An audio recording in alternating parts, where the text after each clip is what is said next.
હવે ઉદાહરણ 1.3 બે બિંદુવત વિદ્યુતભારો વચ્ચેના સ્થિત વિદ્યુત બળ માટેનો કુલમ્બનો નિયમ અને બે સ્થિર બિંદુવત દળો વચ્ચેના ગુરુત્વ બળ માટેનો ન્યૂટનનો નિયમ એ બંનેનો આધાર વિદ્યુતભારો અને દળો વચ્ચેના અંતરના વ્યસ્ત વર્ગ પર છે. એક ઇલેક્ટ્રોન અને પ્રોટોન અને બે પ્રોટોન વચ્ચે લાગતા આ બળોના માનના ગુણોત્તર પરથી તેમની પ્રબળતાની સરખામણી કરો. ઇલેક્ટ્રોન અને પ્રોટોન 1 એંગસ્ટ્રોમ એટલે કે 10⁻10 મીટર દૂર હોય ત્યારે તેમના પરસ્પર આકર્ષણ બળથી ઉદ્ભવતા ઇલેક્ટ્રોન અને પ્રોટોનના પ્રવેગ શોધો. તમને પ્રોટોનનું દળ mp mass of proton 1.67 × 10⁻27 kilogram અને માસ ઓફ ઇલેક્ટ્રોન એટલે કે ઇલેક્ટ્રોનનું દળ 9.11 × 10⁻31 કિલોગ્રામ આપેલું છે. હવે ઇલેક્ટ્રોન અને પ્રોટોન એ બે જ્યારે r અંતરે રહેલા હોય ત્યારે તેમની વચ્ચેનું વિદ્યુતીય બળ Fe બરાબર -1/4πε0e²r², કારણ કે ઇલેક્ટ્રોનનો વિદ્યુતભાર -e, પ્રોટોનનો +e. આ બળ જે છે એ આકર્ષી પ્રકારનું હોય છે.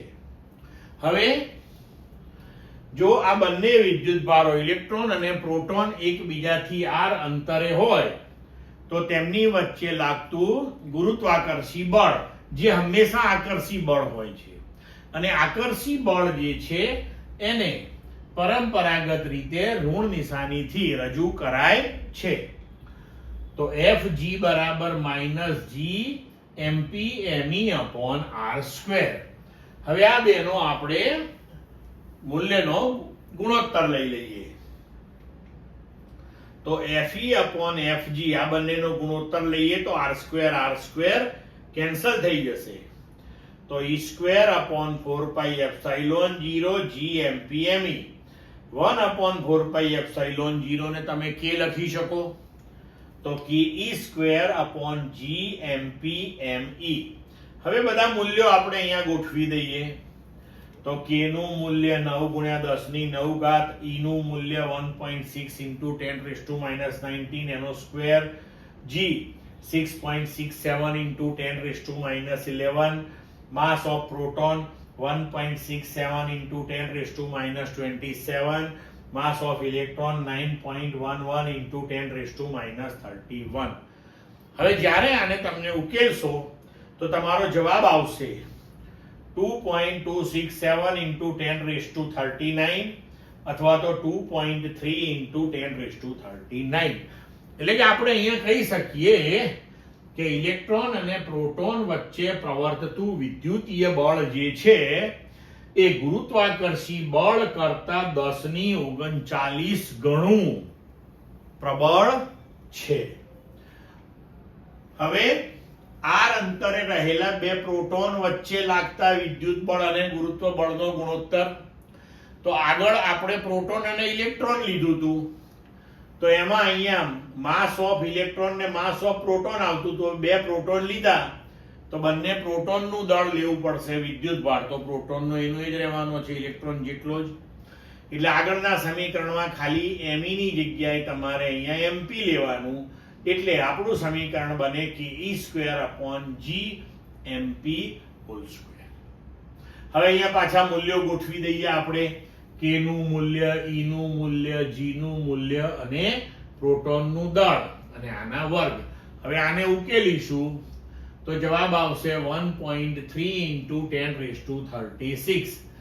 એટલે કે બે પ્રોટોન વચ્ચેનું જે વિદ્યુતીય બળ છે એ બે પ્રોટોન વચ્ચેના ગુરુત્વાકર્ષી બળ કરતા 10⁻36 ગણું પ્રબળ હોય છે. હવે બી, પ્રોટોન વડે ઇલેક્ટ્રોન ઉપર લાગતું બળ અથવા તો ઇલેક્ટ્રોન વડે પ્રોટોન ઉપર લાગતું બળ મૂલ્યની દ્રષ્ટિએ તો સમાન જ હોય. હવે આ બંને જ્યારે એકબીજાથી 1 એંગસ્ટ્રોમ અંતરે હોય ત્યારે આ બળ કેટલું, પહેલા એનું મૂલ્ય શોધીએ પછી આપણને પ્રવેગ મળે. તો બળ શોધીએ આપણે. તો 1/4πε0 e²/r², 1/4πε0 એટલે k. તો k e²/r² મૂલ્યો ગોઠવી દઈએ તો જવાબ મળશે 2.3 × 10⁻8 ન્યૂટન. હવે ન્યૂટનના ગતિના બીજા નિયમ અનુસાર આપણે જાણીએ છીએ કે F બરાબર ma દળ ગુણ્યા પ્રવેગ. તો એનો જો આપણે ઉપયોગ કરીએ તો ઇલેક્ટ્રોનનો પ્રવેગ, તો હવે અહીંયા પ્રવેગ a બરાબર બળ ભાગ્યા દળ થશે. તો F ઇલેક્ટ્રોનનો પ્રવેગ એટલે ઇલેક્ટ્રોન ઉપર લાગતું બળ બરાબર ઇલેક્ટ્રોનનું દળ ઇલેક્ટ્રોનનો પ્રવેગ, એટલે ઇલેક્ટ્રોનનો પ્રવેગ એ E બરાબર Fe/me. Fe નું મૂલ્ય આપણે શોધ્યું, me નું મૂલ્ય આપણને આપ્યું છે, બંને મૂલ્યો ગોઠવી દઈએ તો આપણને ઇલેક્ટ્રોનનો પ્રવેગ મળશે 2.5 × 10⁻22 મીટર/સેકન્ડ². હવે પ્રોટોન ઉપર પણ આટલું જ બળ લાગે છે.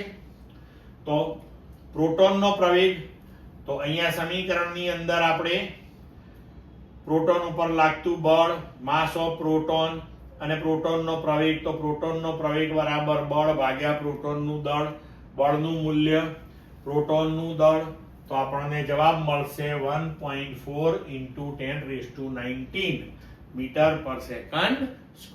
સમજ પડી ગઈ મિત્રો?